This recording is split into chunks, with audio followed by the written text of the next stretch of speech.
college football playoffs. On New Year's Day, I think one of the more startling games that I want to talk about is the Indiana Hoosiers absolutely dismantling the Alabama Crimson Tide at the Rose Bowl. Yeah, that was embarrassing.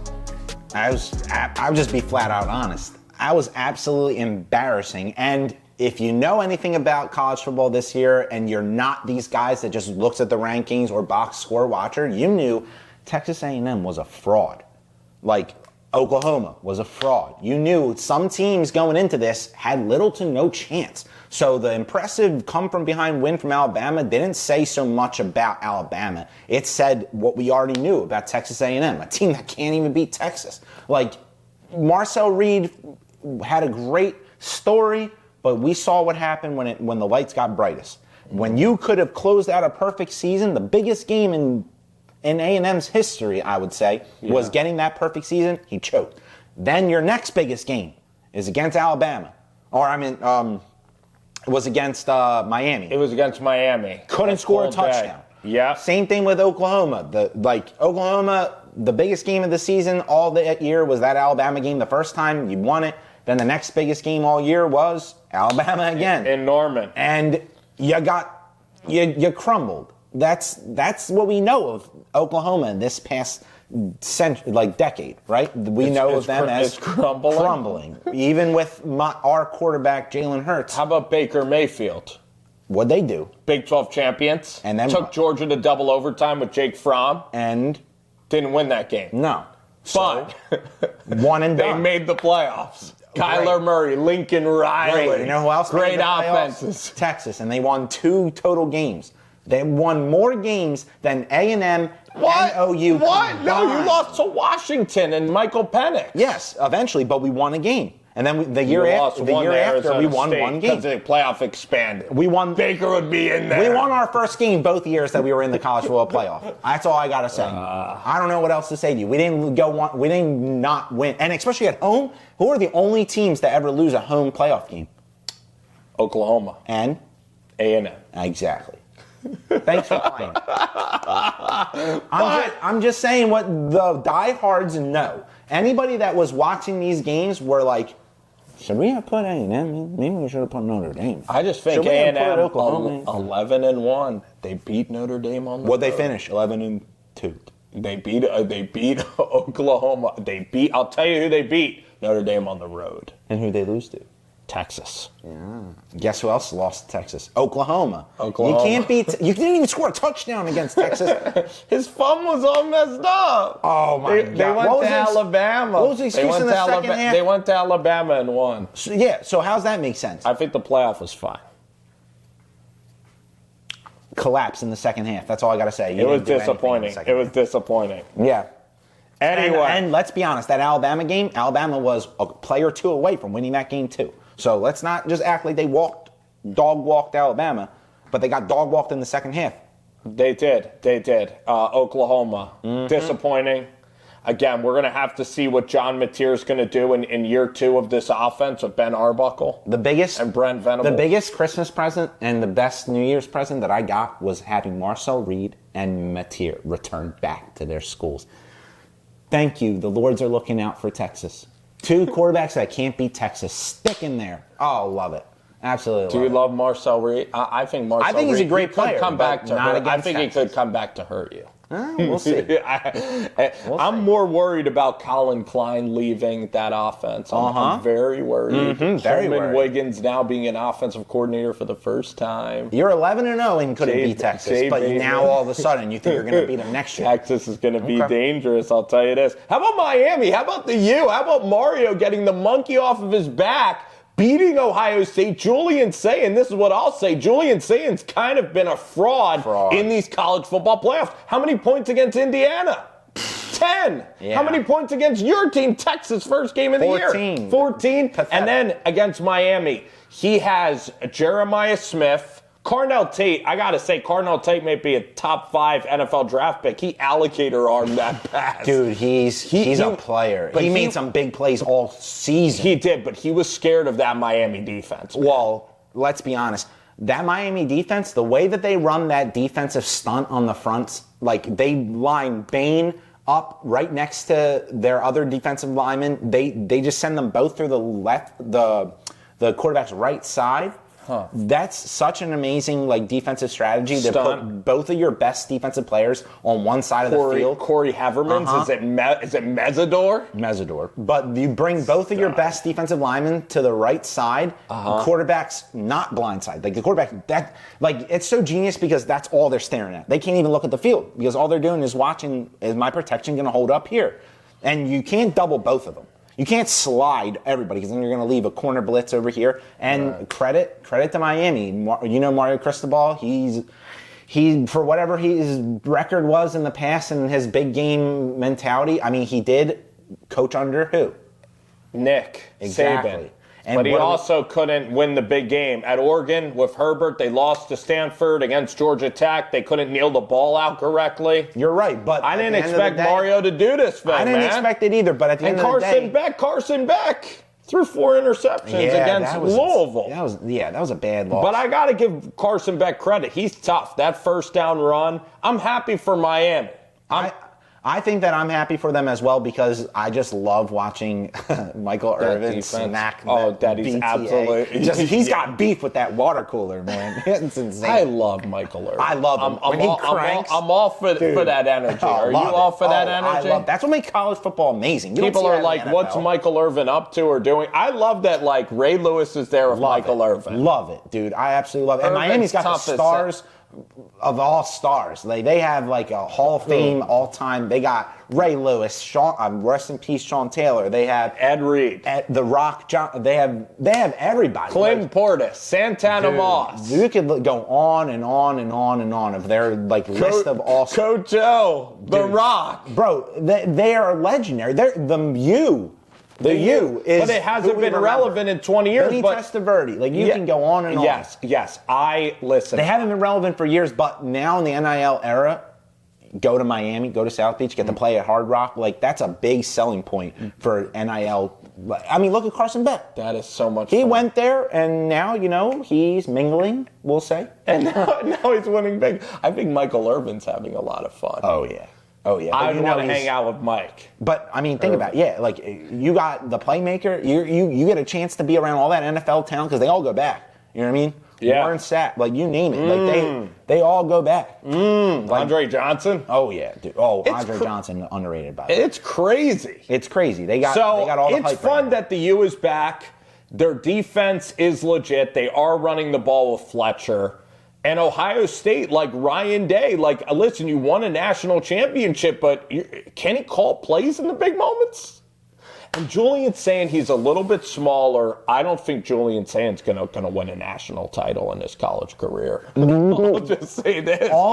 This honestly is gonna depend on development, and then also you lose Hartline, so it's gonna hurt your wide receiver recruits. Wide receiver, and Jeremiah Smith. This was a big telling thing to me after the game ended. Did you see Jeremiah Smith was all buddy with everybody in Miami because he knows a lot of those guys because he played with them. And he gave them fuel to the fire. Did you see why he didn't go to Miami? He's like, you guys weren't good enough at the time. Exactly, and he's like, if you all were this good back then, I probably would have committed to Miami. So J.J. Smith. I just think of that as okay, you got more NIL for Ohio State, and Ohio State had the cloud at the time, but now what?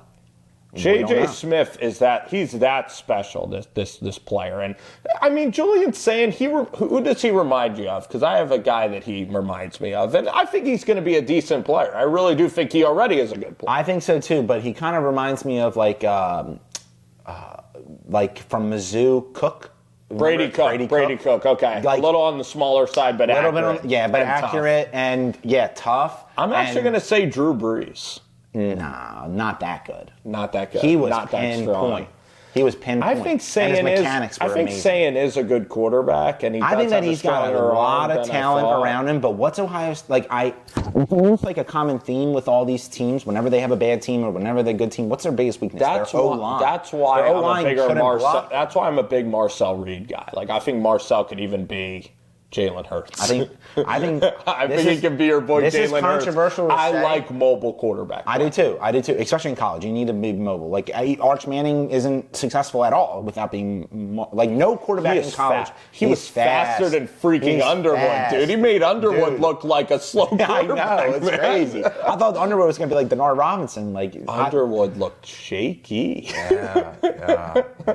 We're talking more about that bowl game than the damn college football playoff. Yeah. But the other game, how about Indiana? They remind me, they are like the Patriots there of Bill Belichick, okay? And it's so demanding the play for Coach Cignetti. I mean, have you ever seen anything like this, Serge? No, to be honest with you, they have such a chokehold right now on the culture in college football. It's total shift. From every other school is battling their own recruits, trying to recruit right now, and Indiana's just we got our guys. We ain't worried about it. And their coordinators, Haynes and Shanahan, there's no signs that they're going to leave either. At all. I freaking love that. And did you hear about Cignetti's approach to practice? What is that? He basically said that I give my guys less practice because what are we going to get done if we're just out here for 2-3 hours out there? Want them to be restful. And then second thing, don't do too much. Sometimes you could overanalyze something. Sometimes you could Interesting. I thought that they would be actually. I thought that they would have 4-hour practices or like a figure skater trying to nail everything. I thought the same thing. choreographed. But he takes a similar approach to the Eagles, where they don't have as many padded practices because they want to keep everybody healthy. But you know what I get out of that, Serge? Mentally. I get that, man. You know what, Serge? Come on. Are you really going like that on me? I don't. Guess what? You wouldn't have made it in 2-a-days, Serge. No, Talk to a 90s. That. He wants less practices. No. He wants it softer. Absolutely This kid not. wants it soft. Absolutely not. He's saying that they're practicing. No, I just too found it hard. very interesting to hear him I'm saying just messing with you. I'm from the era where not only did we have 2-a-days, but even when I got to lacrosse, we had a practice before school, which was never heard of.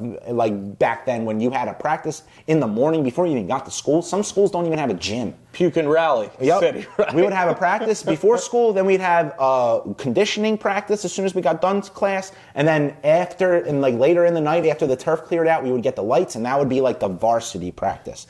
Everybody would be equal during the first 2 practices. We basically had 3 practices a day, and there's no coincidence why our lacrosse team was so good. And Serge, you know what's funny?